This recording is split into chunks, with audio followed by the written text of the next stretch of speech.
What is going on, ladies and gentlemen of YouTube? My name is Prodigy, and welcome to another video on the channel. Today, guys, we're going to be talking more about Kingdom Hearts artwork throughout its entire series. We've been doing this little series on the channel where we've been analyzing a lot of the Kingdom Hearts artwork that Tetsuya Nomura has made, and you guys, after the Kingdom Hearts 2 artwork video, really wanted to see the Kingdom Hearts 1 video, including the weapons and whatnot. Now, unlike with the other artwork videos, this one is going to be scattered throughout a couple of different videos because Kingdom Hearts 1 has a lot of stuff that Tetsuya Nomura talks about. Now, of course, there is a lot more artwork in all of these videos for the selective games that has been released, but these are just the things that have been easier to access in terms of interviews and translations and whatnot. Shout out to Kate Insider once again, as I've mentioned in previous videos, for translating all of these articles. Seriously, I know how hard it must be to go out of your way to look at these old Ultimania interviews and translate them. That's a lot of work within itself. So seriously, thank you guys for that. It really does mean a lot to the community. Link down below in the description as always. So getting right into the good stuff, we have Oathkeeper. If you look at this Keyblade on its side, it forms the Japanese character for light. In the early stages, we called it the Kairi Keyblade. Really? You know what? Actually, on second thought, that's probably not as surprising considering when you get that Keyblade in Kingdom Hearts 1, and I was envisioning giving it a Paopu Fruit keychain. It's my personal favorite Keyblade. I wonder if it stayed that way, because this was from the Kingdom Hearts 1 Ultimania. But to be honest though, Oathkeeper is a lot of people's favorite Keyblade. Oathkeeper definitely has a lot more sentimental value, I guess, than a lot of the other Keyblades in the Kingdom Hearts series, because of the way you get it. Of course, you get the Keyblade from Kairi in the sewers of Traverse Town during that amazing cutscene, knowing what they all went through and that promise that Kairi and Sora made to each other, and knowing how they kept that throughout the entire series. It's pretty cool to see this Keyblade still being relevant in current Kingdom Hearts games. I'm glad it wasn't something that was forgotten. Oblivion. Its development name was the Riku Keyblade. Really? Again? Okay, this one is a little bit more surprising. In early stages, we plan to have Riku give you a keychain, just like the Lucky Charm, which is why the keychain is a different colored version of Sora's necklace. If you look at this Keyblade on its side, it forms the Japanese character for darkness. Okay, I did not know that at all, but that is extremely interesting. The reason I kind of went what at it being the Riku Keyblade, or that being the development name for it, was because if I remember correctly, you get the Keyblade from a chest in Hollow Bastion. But as I said, originally Riku was going to give you a keychain, which I can understand why it got scrapped, because I can't really think of a moment where that could possibly happen. You could maybe allow that to happen during the scene where Riku is holding back Ansem, but that kind of wouldn't make sense also because he's already holding back Ansem, so he couldn't give you a keychain in that situation, or give a keychain to Kairi to give to Sora. So I understand why that got scrapped, but it's still really cool, and it makes a little bit of sense, I guess, it being themed after Riku or his internal struggle. It's really cool that there's as deep of a meaning as there is for Oathkeeper and Oblivion in these games, because they really didn't have to give a deep sentimental reason to any of these Keyblades. For Oathkeeper, it's a little bit more on the sentimental side. It's very close to your heart, reminds you of the bond that Sora and Kairi have. Oblivion, on the other hand, I never really knew the deeper meaning of it. I kind of just figured people loved the Keyblade because it looked cool, which it definitely does look cool, but it's really nice to know what they represented after. Next up, we have the Ultima Weapon for Kingdom Hearts 1. It is based on the Dream Sword, which appears at the beginning when you select a weapon. It has a fairly complex structure, and I won't deny that I went overboard, but I believe this design has impact. You know what? In the background, you can kind of see how it can be designed after the Dream Sword. You can see the blade in the background. The Ultima Weapon was always a Keyblade that everyone knew about in the Kingdom Hearts series. I wonder how many people know about it and how many people actually went out of their way to get the Ultimate Weapon in Kingdom Hearts games. Specifically 1, 2, and 3, those being the hardest games to get the Ultimate Weapon in because you actually have to do a lot of work, as in with other Kingdom Hearts games you simply get them from boss fights. Fun fact, the Kingdom Hearts 1, 2, and 3 Ultimate Weapon also they are themed after each game's Roman numeral. And Kingdom Hearts 1, you have 1 blade in the background. Kingdom Hearts 2, 2. Kingdom Hearts 3, 3. It's really cool that they kept that train kind of going. But this Keyblade is just, it's the Ultima Weapon. There's not really much else to say about it. It's the Ultima Weapon, our first Ultima Weapon. And I'm gonna be honest with you, this is gonna be me being a fake KH fan moment.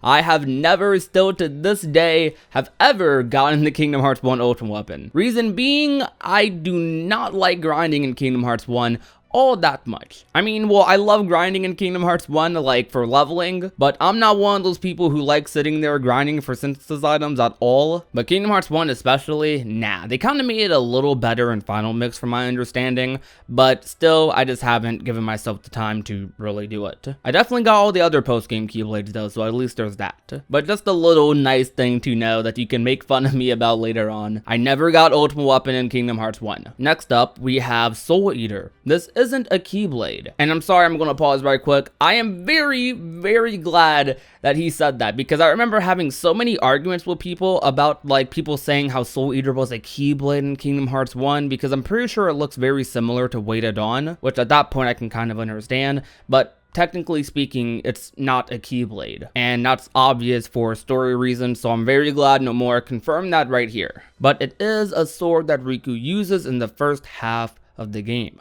I wanted to make a sword without a blade, and this is what came out after a lot of sketches. Like on the box art, I thought it was nice how it looks like a wing when he carries it on his back. Well, not that he carries it on his back in the game. Yeah, I was wondering for a minute. Soul Eater basically is just a precursor to Weighted Dawn. If I'm saying that Keyblade's name right, I'm pretty sure I am. This Keyblade looks extremely cool, and I like that it has the Master's Eye in it, or what would be presumed to be the Master's Eye, which would make a decent amount of sense actually if you think about like the progression of Kingdom Hearts 1, Riku's internal struggle with darkness, him meeting up with Ansem and whatnot. It makes a pretty decent amount of sense for him to have an eye in his Keyblade, which they got rid of finally in Kingdom Hearts 3. But I do wonder like if in the next saga they're going to touch upon this a little bit, because a lot of people have been making theories about like the eye being there in Riku's Keyblades, and I believe in a couple of others as well, but I may have to fact check that and talk about that in another video. Now those are the 4 Keyblades that they talk about, those being like the main important Keyblades of Kingdom Hearts 1, or the Keyblades where there would be a lot to talk about. But he does talk about quite a few other Keyblades, and then he talks about Donald and Goofy's items as well.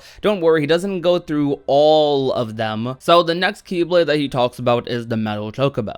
As this is what you get from defeating Cloud, it's similar to his Buster Sword weapon from his original game, with an overall crude feel. The keychain is a Chocobo because of Cloud's Chocobo head nickname, and you can also see that the keychain is a Chocobo as well. Now this Keyblade was purely designed after Final Fantasy, and there's another Keyblade like that as well. This Keyblade is really cool. I remember not really using it that much because you got this and Olympia at the same time, and from my understanding, Olympia is just a way better Keyblade, so I always ended up running that before my trip to Hollow Bastion. Next up, we have Lady Luck. Ooh, this is a personal favorite of mine. A colorful design based on playing cards. It's perfect for the world where you get it, Wonderland. Simple answer, but the design of this Keyblade is so good. I don't know what it is, like, I just love, like, the aesthetic of this Keyblade. It's really great. I really hope to see, like, more like it, and I especially love the Union Cross version of this Keyblade. It satisfies me greatly. Now on to the next one,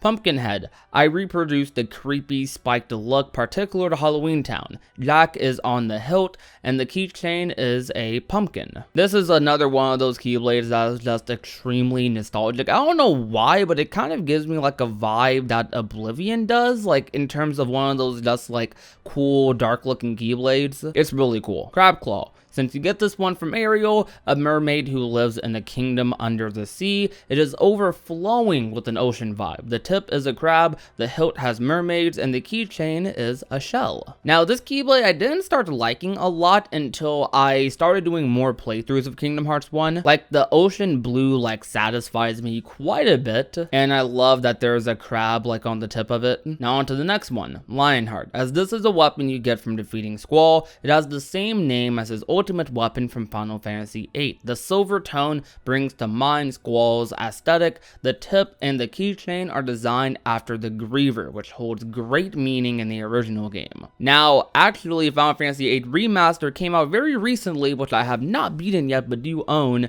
I'm only like a couple of hours into the game, so I don't really have too much to say about its Final Fantasy VIII appeal, but this Keyblade definitely reminds me of Leon, Squall, and I really like the name of the Keyblade. Moving on, we have Divine Rose, another one of my favorites. The design is based on the rose that plays an important part in the original movie, Beauty and the Beast, and the stained glass you see at the beginning and end. Divine Rose is one of those Keyblades that is just perfectly designed in my opinion. Wishing Star. This design is bursting with the aesthetic of Geppetto's house, where you find it with crafted mechanisms. Fun fact, I never knew this Keyblade existed until I played Kingdom Hearts 1 Final Mix, like part of the HD collections, because I never cared about what Geppetto was doing in Driver's Town. I kind of just let him do his thing. And when I did find out about this Keyblade, I never used it. I don't mind the aesthetic of it. It's not one of my favorites or anything in terms of aesthetic.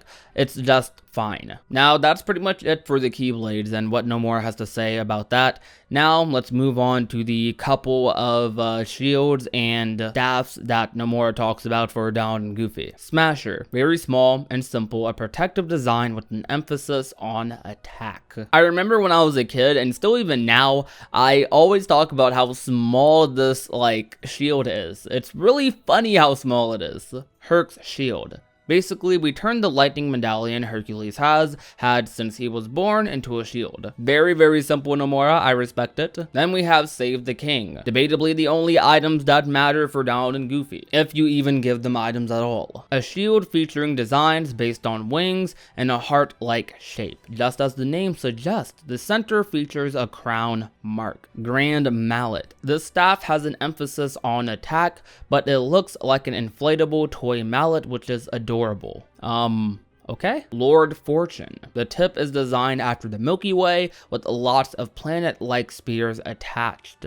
Morning Star. As the name suggests, the tip is a star. This magic staff has a simple design. Now, after reading these, you can obviously tell Nomura didn't put as much thought into Donald and Goofy's staffs and shields and whatnot. Rightfully so, probably, because we also don't really put that much thought into giving them items. I remember in Kingdom Hearts 1, I actually did give them items a lot. I used to give them potions and ethers, actually go on my way to buy them shields and staffs and whatnot. Then I realized as I got older that that is a complete and utter waste of my time. But still though, regardless, none of these look bad at all, and the best thing I can probably say about them is that they're really nostalgic, since they're Kingdom Hearts 1 shield and staff designs, which I actually recognize the names for most of these because of how many playthroughs I've done of Kingdom Hearts 1. Whew, that was a lot to talk about. Now, that was about it. Now, any Keyblades, staffs, shields that I didn't talk about, Nomura simply just didn't talk about them. There was nothing to say about them. There's no translated articles or interviews from Nomura talking about the rest of these Keyblades or items that Donald and Goofy get. Now, I can tell you what we will be talking about next video though. Next video we'll be talking about character designs. Talking about things like the Ansem design, robed Ansem, the basic Sora, Kairi, and Riku designs we've been seeing since we were children. And there are a lot of them, trust me. I might even go into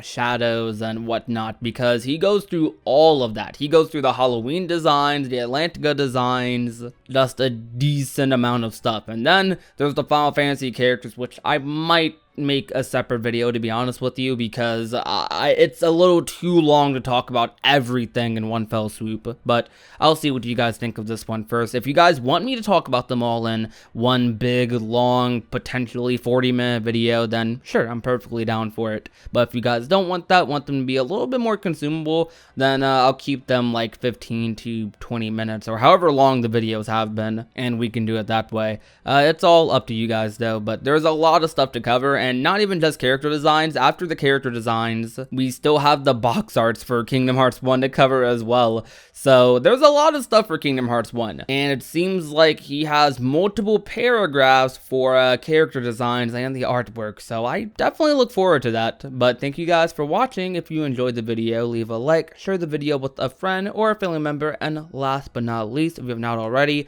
and want to become a part of the union, all you have to do is hit that red little subscribe button down below. Also, leave a comment, tell me what your favorite Keyblade is, and if you really want to, go ahead and tell me what your favorite shield design or staff design for Donald and Goofy is. But my name is Prodigy, and I will talk to you guys soon. Peace out.